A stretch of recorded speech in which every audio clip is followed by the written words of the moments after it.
termoelétrica, energia atômica, pilhas. Ainda poderíamos relacionar o quê? Energia solar e outros tipos de energia. Vamos ver isso, como é que é importante aí a gente conhecer a importância de cada uma delas, a função e tudo mais.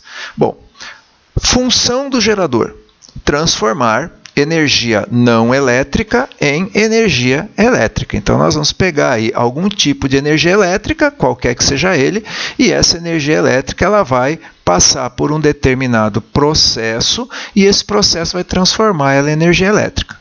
No caso aqui, nós temos que pensar que existem dois tipos de energia não elétrica e esses dois tipos são de importante conhecimento para você.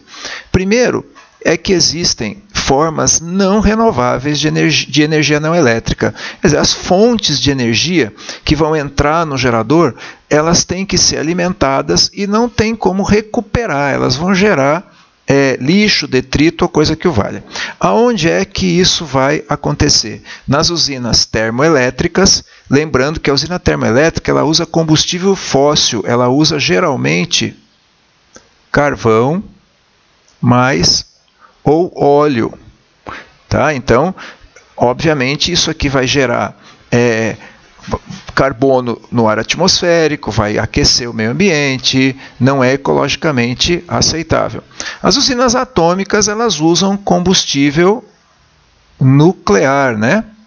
E o combustível nuclear ele tem um enorme problema, que nós não sabemos ainda o que fazer com o lixo disso aqui. O que você faz com o tal do lixo atômico? Aí, as pilhas e as baterias têm o mesmo problema, né? Elas são fabricadas com materiais que contêm, por exemplo, chumbo, metais pesados. De novo, material difícil de ser descartado e reciclado. As fontes de energia renováveis, que obviamente são muito melhores para a natureza, são quais? As usinas hidrelétricas, considerando que a água é um recurso renovável, as usinas eólicas, as solares, fotoelétricas, usina maré motriz, que usa a força das marés, e, obviamente, se nós tivéssemos que classificar aqui quais são as melhores e quais são as piores, não tem nem discussão, né? Eólica, solar e maré motriz geram muito menos impacto ambiental do que uma usina hidrelétrica. Usinas hidrelétricas, apesar de fornecerem uma grande quantidade de energia, causam um impacto ambiental considerável e, hoje em dia, já se discute se realmente vale a pena você inundar uma grande área e produzir energia elétrica a partir das hidrelétricas.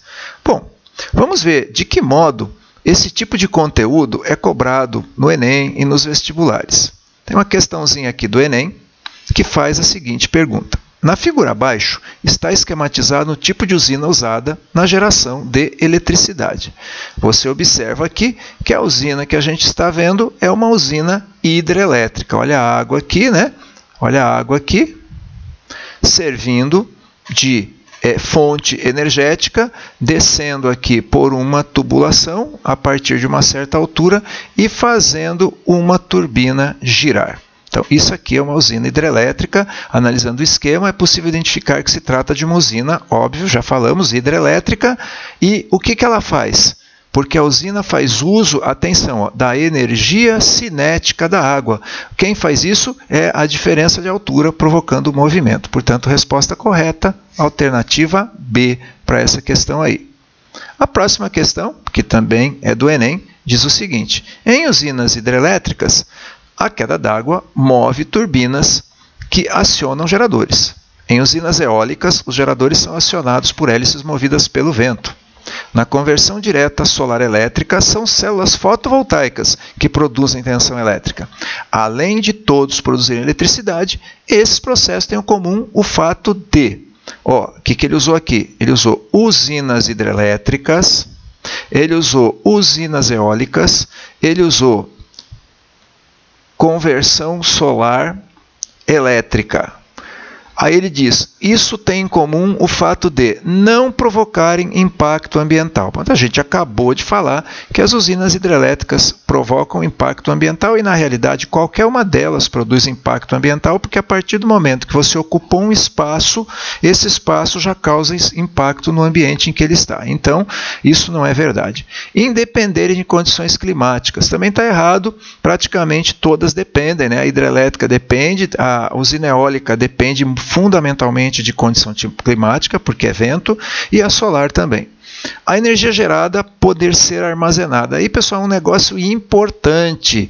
A energia gerada, energia elétrica, não conseguimos armazenar. Você só consegue armazenar energia em pequenas quantidades, pilhas, baterias. Até uma coisa interessante, o celular é um aparelho que evoluiu um monte nas últimas décadas, e nós ainda continuamos tropeçando no problema da bateria que tem que ser recarregada todo dia, porque o homem ainda não descobriu um jeito de guardar energia elétrica. Então isso aqui não é verdade não. A energia gerada não pode ser armazenada em pequena quantidade e não resolve o problema das grandes cidades.